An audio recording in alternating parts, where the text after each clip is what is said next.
Hello everyone, I'm David Getson. Welcome to our continuing journey through Pattern a Day, all the patterns of pattern language. What is a pattern language?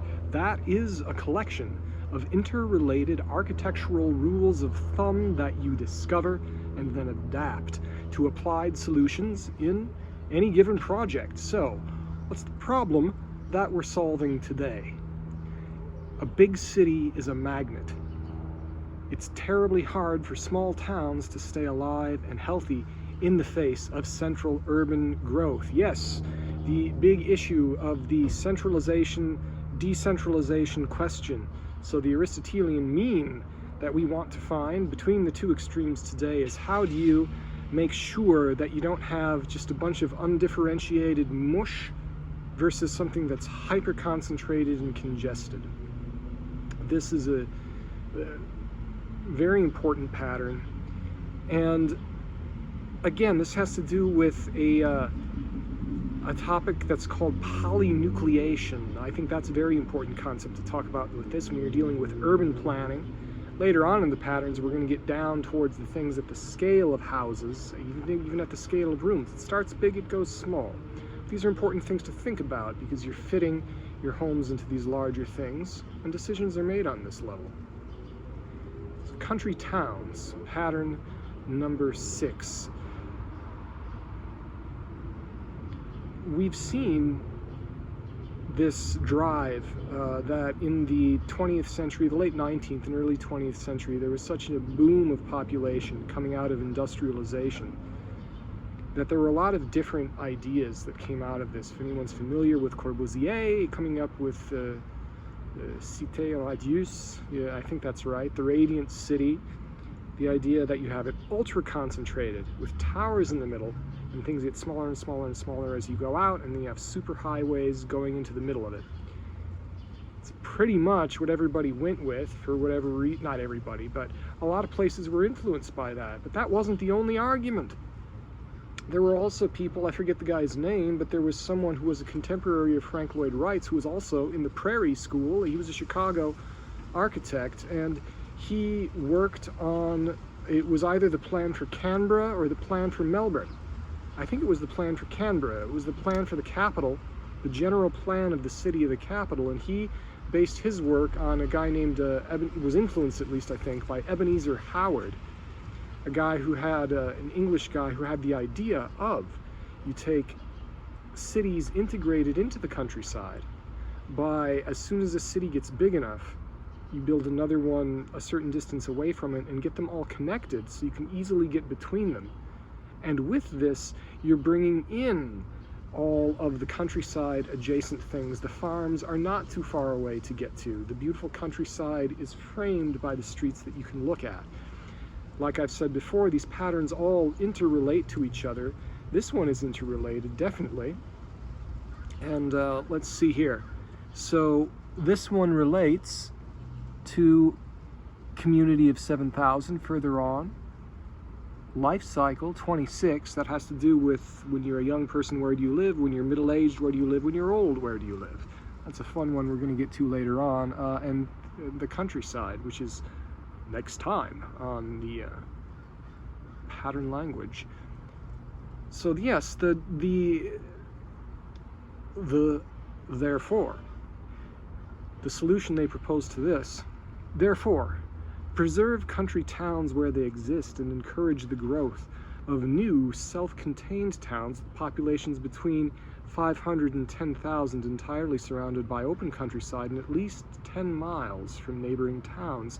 Make the region's collective concern to give each town the wherewithal it needs to build a base of local industry so that these towns are not dormitories for people who work in other places, but real towns able to sustain the whole of life. Yes, so the idea is that we don't want to have bedroom communities. We want to have mixed-use places where people can work there. Maybe people would go from one town to another to live and work. One thing that I always thought was very interesting is that the distance in miles, kilometers if you want, the distance in space between two places where you live and where you work has varied, has increased as transportation technology has changed. As we've used faster modes of transportation, it's gotten bigger. But if you look at the distance, average distance in time, if you think about it differently, the time element has remained consistent. That it tends to be a rule of thumb that on average the commute time one way, whether someone's walking, whether someone's taking a rail transit, which I've always found very enjoyable, or whether someone's driving, it averages. Of course, many people have to suffer through longer car rides, which I don't think anybody really likes, but averages 20 minutes. It's actually kind of pleasant to have all that arranged when you have these multiple towns. Now, how you do this is another thing entirely. One of the criticisms that pattern language has received is that I never think it was intended to be a collection of elements. People think it might be a little bit too reductionist, but it was meant to be a start towards a solution, to propose the solutions. How you implement this, very difficult to know. But that's up to us. These are ideas that we can take them or leave them. I think the principles behind the ideas, I think that's excuse me, that's where the real discussion is. Is it, what do you value? That's really important these days. What do you think is important about where we live? Is it important that things be beautiful? Is it important that things look a certain way? Is it important that things work a certain way? How should things be organized? How important is it to have a place where you can buy food a short walk from where you live? And people are starting to realize that that's a bit higher up on the value priority than it's been treated in the past. Now that we've lived 3 generations with quite a lot of people being compelled to live in a place where you have to drive 10 or 15 minutes to get to anything that isn't a house. And things are changing in interesting ways, but that's what we do. So today is Tuesday. I'm in the pergola again because the store / office is closed on Mondays and Tuesdays, although sometimes I'll be there for. This is something I used to do in my old videos, which I might continue if anyone cares, called Guess My Pipe. Today, the first of the rotations, maybe I'll do this Monday and Tuesday if anybody cares, is the Savinelli. This in of itself is an interesting design object. See, now Corbusier put a pipe at the end of Vers une Architecture, kind of just to be mysterious.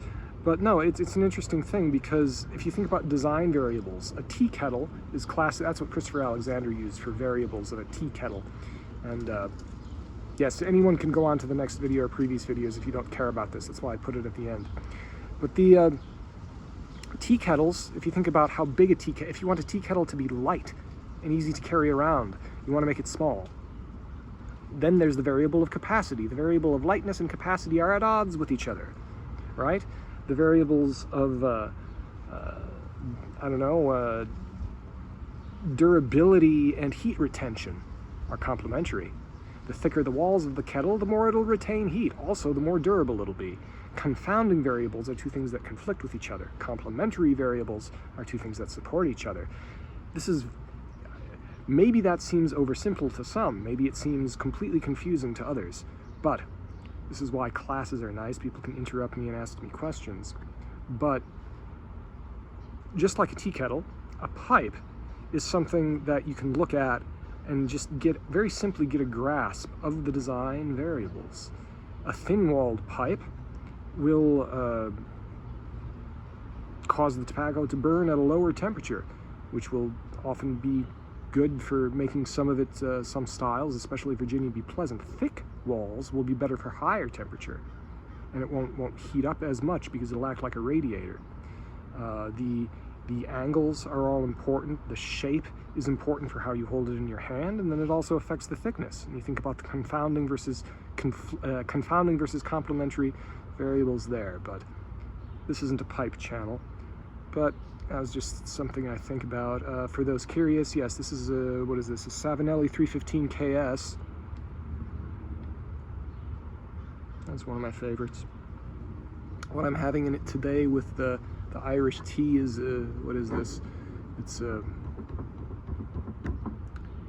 GL Peace brick and mortar blend.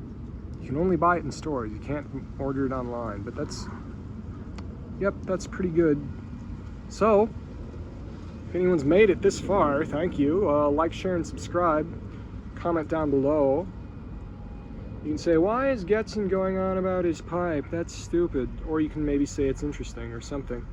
So, we're adjusting this as we go along. I'll continue to do these, and thank you for listening.